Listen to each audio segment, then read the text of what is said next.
there everybody, and welcome to another video, and welcome to another food for thought video.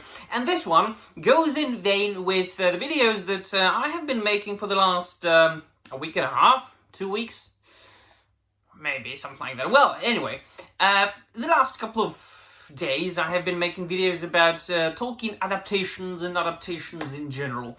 And you might have gathered that I am not a fan of adaptations in general, although I can admit that certain adaptations are better than the others.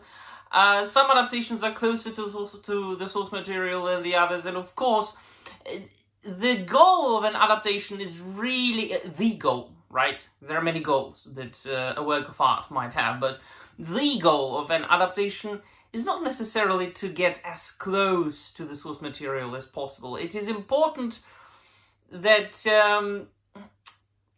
well, it really depends, right? So Tolkien, for example, I do care that it sticks close to the source material more than, for example, if you make a Batman movie. Because what's really the source material? You can pick and choose one comic book or another from the last 75 years of the existence of the character, really. Written by hundreds of authors, illustrated by hundreds of illustrators. A multiverse, right? Hundreds and hundreds of different,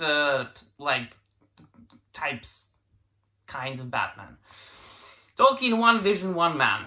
But then, yes, adaptations. Yes, I can admit that Peter Jackson's adaptation is the first, The Lord of the Rings, is a very good trilogy.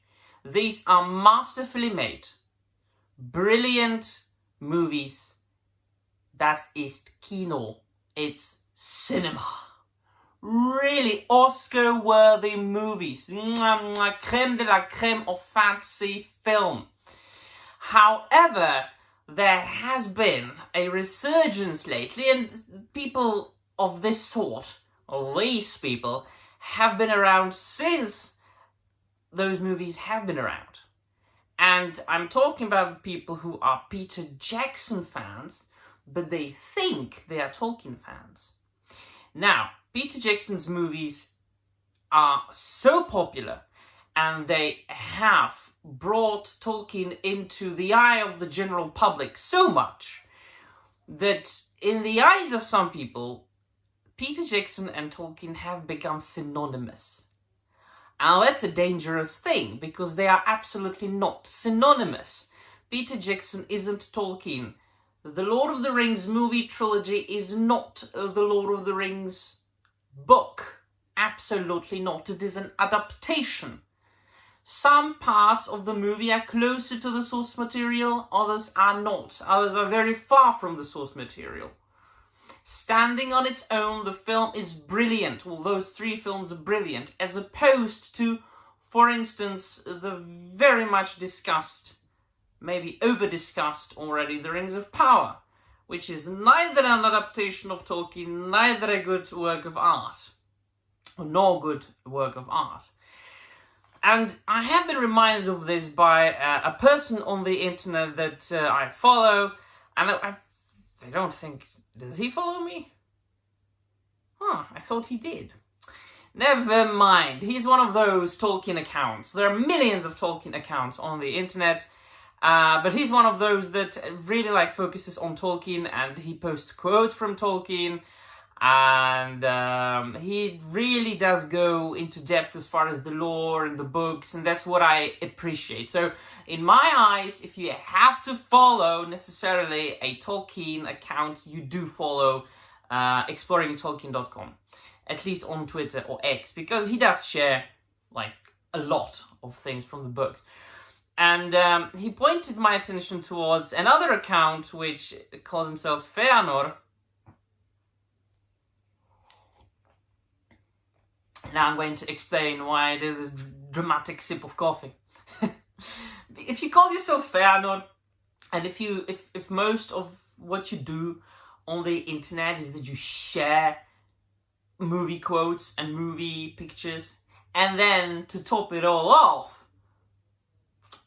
you do this. You post a quote from the film, and you write John Rule Tolkien on top of it. I'm going to laugh at you.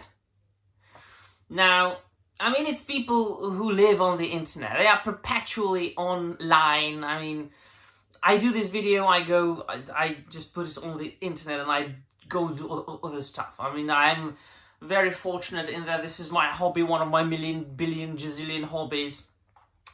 I'm very much happy I'm not living on the internet like other people do. That's why I'm like absolutely oblivious about many things. Like, people mention an influencer in my videos and I'm like, who? I don't know him. I don't really go to the internet that much, but I do appreciate an occasional chuckle. And so he did this Fëanor fella. He posted, "There's some good in this world and it's worth fighting for." Well, that's a quote from the film, I think, from, yeah, it says here, The Two Towers, right? Sean Austin says that to Frodo, I think right after they were released. They were let go by Faramir in Osgiliath, I think. I honestly, I haven't rewatched the films in years. But I have reread the books many times. I do reread them every year, so come on.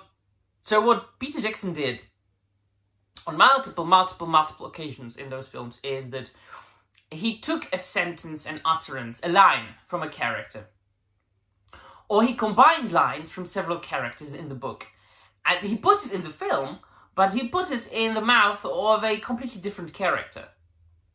Or sometimes he just transcribed it, sometimes he tweaked it a little bit, sometimes he combined, as I said, a couple of sentences into one. So sometimes people, if you don't reread the book in a long time, you might think that that line is in the book, but it actually isn't. It's like one of the most infamous mistakes that people do is they say, "You shall not pass," when they are talking about Gandalf fighting Balrog. Well, he did say that in the film, but in the book he said, "You cannot pass." Minor difference, but it is a difference, and it matters. This is a bit of a grand faux pas, this one. If I'm not wrong, this is a combination of two speeches, of Frodo and Sam from two different scenes, two different passages in the book. One of them comes from Cirith Ungol, which of course famously was actually, if I remember correctly, in the book, if we have to divide it into three parts, it'd be at the end of The Two Towers. But I have never really, or since I really understood Tolkien, I never really thought about The Lord of the Rings as a trilogy, because it was written as one book, right? The publisher didn't want to publish a book that thick. He didn't think people would read it. So he said, yeah, we will publish it, but divide it in 3 books. So Tolkien did that. And so it's dangerous because there are many people like this on the internet. And a lot of them are influencers. And I know some of these influencers. And I don't know what they do these days because I have stopped following them or watching their videos years ago. But they got renowned as either Tolkien experts or people who understood Tolkien, but really, they were, or still are, Peter Jackson fans. And they are always quoting the film and posting pictures from the films and collecting the film memorabilia. Don't get me wrong, I also collect the film memorabilia because they are good fantasy films and these are good, beautiful collectibles, but I have never ever whatsoever mistaken the two things. And nor should you. And so I say, maybe try and divide it again. Maybe try to see the source material and the adaptation as two separate things that have their own merits and pros and cons. And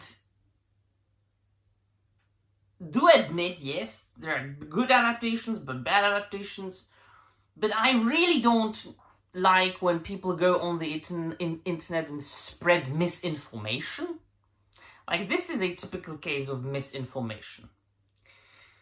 This is not a quote by Tolkien. This is quote by Peter Jackson. Right, so let me know in the comments down below what you think. Right, and there will be all. Thank you very much for watching. Namaste.